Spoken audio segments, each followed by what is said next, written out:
Ang tagal ko pong hinintay ito.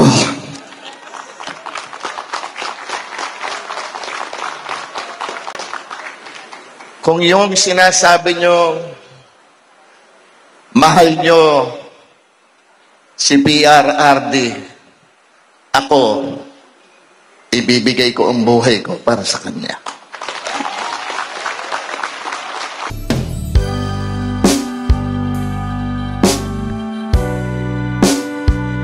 Unanimous request.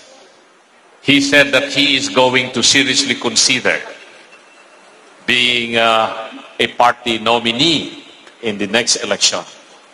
I'm referring to that endorsement of the National Executive Committee, which was unanimously approved with the inclusion of Mr. Philip Kuya Ipes Salvador as senatorial candidate to join our three re-electionists in the 2025 senatorial election.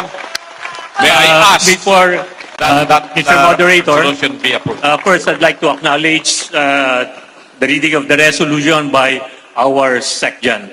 Secretary, please. As mentioned by Secretary Lambino and as passed last March 20, 2024, Resolution number 34, entitled Nomination of Mr. Philip Salvador to be part of the PDP 2025 senatorial lineup be approved. I strongly So second the resolution of the National Council for the inclusion of Mr. Philip Salvador for the 2025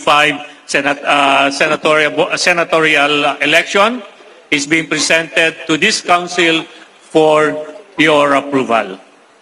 Any objection? Hearing none, may we request now, Mr. Moderator, May we request our candidate to be Mr. Philip Salvador to give us a few words.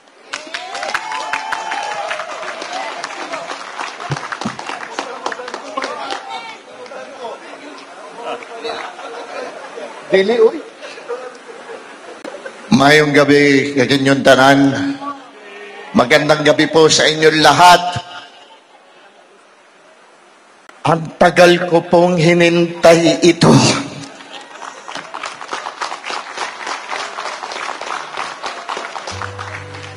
Kung yung sinasabi nyo, mahal nyo si PRRD, ako, ibibigay ko ang buhay ko para sa kanya.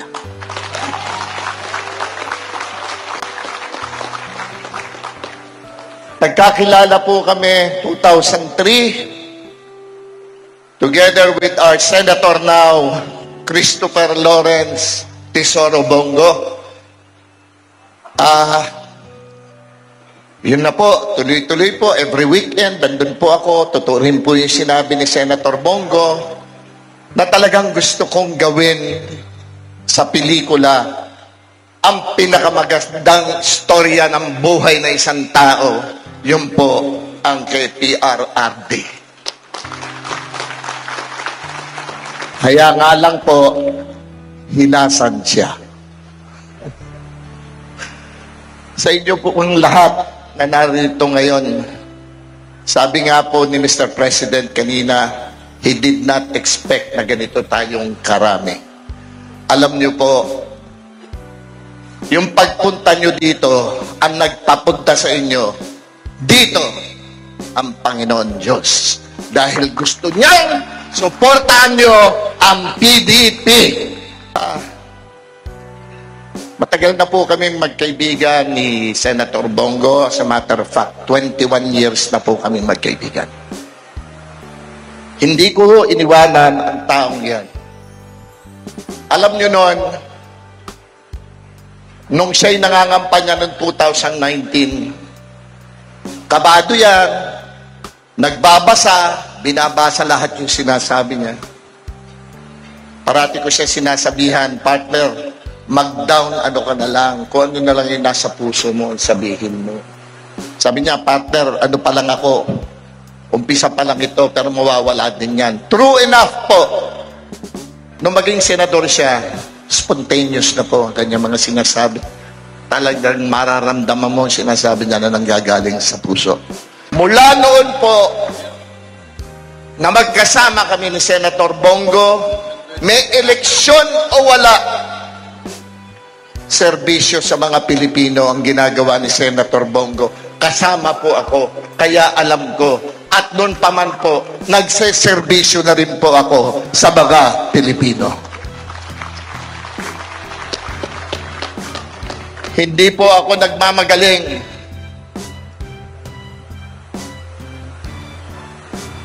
Kay Senator Bongo po, marami akong natututunan. Kay Senator Bongo po, naramdaman ko, buhat pa po noong presidency ni PRRD, naramdaman ng lahat ng Pilipino na pwede naman pala.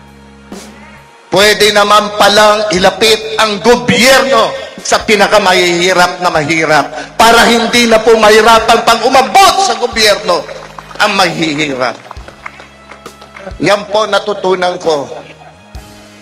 Isa sa napakalaking natutunan ko po sa kanila. Kaya po, yung pong sinasabi ni Senator Bongo na ang serbisyo sa tao ay serbisyo sa Panginoon Diyos. Totoo naman po lahat yan. Kapag nangako ka sa mga kapwa mo na magbibigay ka ng serbisyo sa kanila, nangako ka rin sa Panginoon Diyos na yan ang serbisyo mo sa Kanya. Kaya sa inyo pong lahat ngayon, tinatanggap ko po ang aking nominasyon para sa 2025 senatorial election.